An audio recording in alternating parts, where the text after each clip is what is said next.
channel. If this is your first time here, hello, my name is Mika. Thank you so much for stopping in. Heart to heart, delayed but not denied. So let's talk about that. So many of you know, who have followed me from the beginning of me having my channel, that I have, wanted to do a lot of things. And one of those things that I had a heart to do was to get my license to become a social worker. I took the test. I was confident the first time, very confident, failed the test. Since then, I started saying, well, maybe God just really doesn't want me to do this. Maybe this is not my calling, even though in my heart I knew better. I knew that that's what God wanted for me to do because it was the desire. And I worked so hard to get the degree in the first place.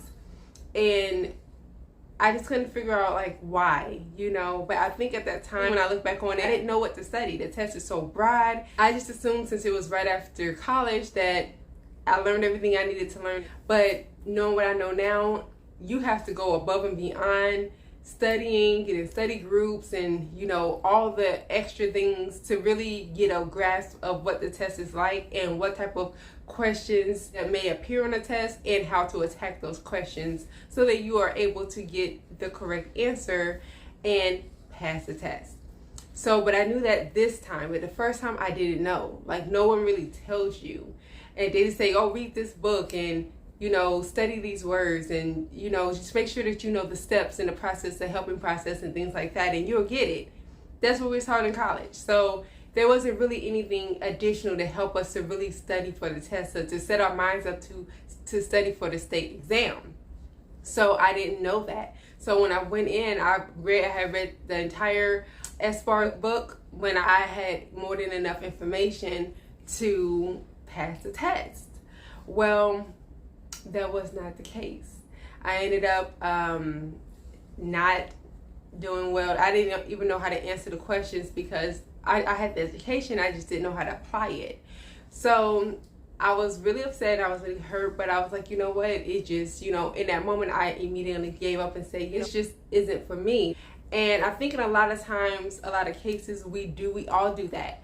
When we know something is for us, or when we have a feeling that something's for us, but it's too hard or it gets a little tricky to reach that goal, we automatically try to justify or try to make it make sense as to why that's not the thing for us, or that's not the thing for us to do, the thing for us to have. And that's what I was doing. So for 2 years, I put it off. People kept telling me to do the test, try again, don't give up. Make that degree work for you, put it to work.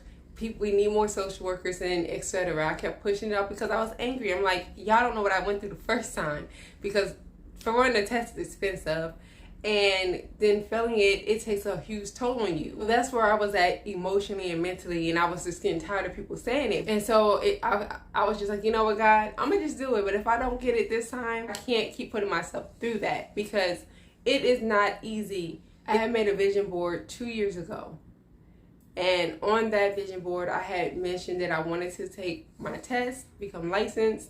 I was believing so hard. I was like, you know what, I got this, God's got me. I put it on my vision board, I'm going to do this. And when I took the test, it didn't come to pass. And so that's what really kind of made me feel like, okay, maybe this just really isn't for me, because it didn't come to pass. But this is the thing that we need to remember. Our timing is not God's timing. And even though we want something so bad, we can see it for ourselves, we have it all laid out, we have it planned out, we have an idea of how it's going to work out, that does not mean that that's how it's going to go, and it does not mean that during that time that you want it, it's going to come to pass. God has a funny way of doing things, but it's always right on time. He may give you something a lot earlier. You be like, oh, I wasn't even ready. But it's the right time for you. He feels like you're ready. And then, like me, you're saying, okay, by this date, I'm going to get this. You're so focused on your own strength of passing it or getting it or whatever it is that you're going after, that you forget that we don't have control over our own lives. We think we do, but we really don't.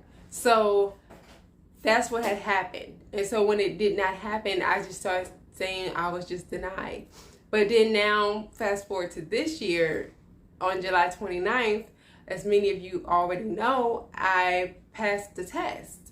And I was palm sweaty, nervous, everything, but I just let it go. And I just let God, and I accepted the fact that my timing is not God's timing. So that's really what helped me to relax enough to take the test.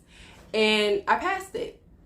And then that was just a reminder to me that when you ask God for something, if it does not come to you right when you ask for it, or if it doesn't seem like it's happening, it doesn't seem like it's anywhere in sight. Honestly, I had no more plans of taking it at all. So keep that as a mental note.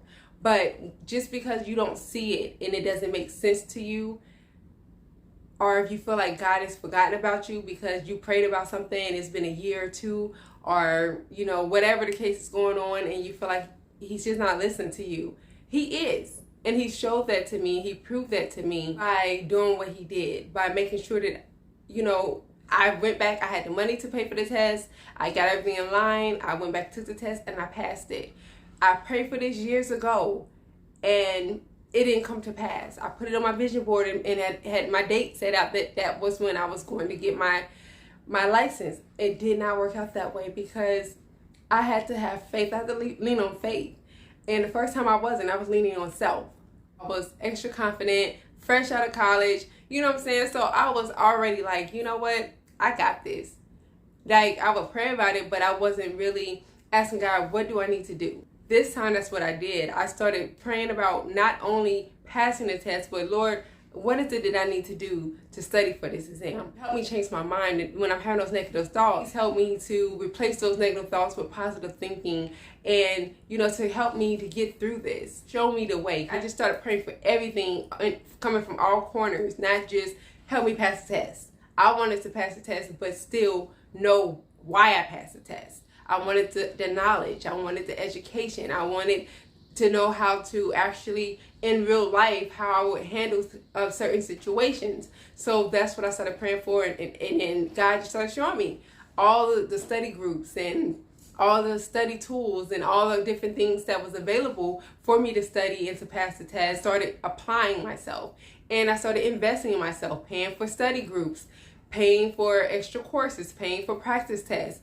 all that kind of stuff. And that ultimately led to me feeling very confident on test day. Even though I was nervous, I felt very confident in comparison to the first time because I had all these tools. I probably did over 1,000 study questions between the almost 6 months that I studied for the exam before I actually took it. So this is just my testimony, and this is just something I'm happy about. So I just wanted to share, and it's something that was most recent. But this has happened to me in so many ways, where I hear about something or I really want something, it doesn't happen, but right when my mind isn't thinking about it, or right when I'm like, you know what, I'll give it another chance, but I'm not so stuck on it, that's when it happens. And that goes to show me that you may be delayed, but that doesn't mean that you're denied. It just means not right now. It just means maybe there's more things that you need to study, or you need to do, or you need to work on yourself on before you can have that. It just means maybe if you're praying for a spouse, it may mean that other person that God has for you has work to do. Even if you feel like you've already done all your work, you've been through therapy, you've given your life to Christ and all that, but you're like, why am I being punished? It's not that. It's just that when you get in a relationship with God, He wants the best for you. He wants the best for us all, but especially the ones that want relationship with Him. It's just like your best friend. You want what's best for your best friend. And that's how God becomes with you when you have that relationship. So whenever you're feeling that you're being denied or something, you're not. It's just that God's making sure that everything's working out for your good in His timing. So don't ever think that you're denied. Don't speak that over yourself, because it's not true. If it's for you, it's going to be for you. It may not be when you want it. It's going to be there right on time. And that is the absolute truth. So I learned that, and I hope that you learned it too. I hope that my testimony helps you. But y'all let me know what you think. Leave your comments in the comment box below. Send me an email. Send me your testimonies. I'll share it for you. I won't put out your name unless you want me to, or anything personal. But if you want me to share your testimonies, I will. We're all here just to help each other grow. And honestly, I do want this channel to be more of a testimony type channel, so that we can continue to show one another that life is possible. Things in life that we want is possible. God is real. If we really believe it and we surrender to God, things will work out in its perfect timing. And we're living proof every day. But that's my opinion, and this was my testimony, and I just hope that it helped you. And we will talk next time. Bye.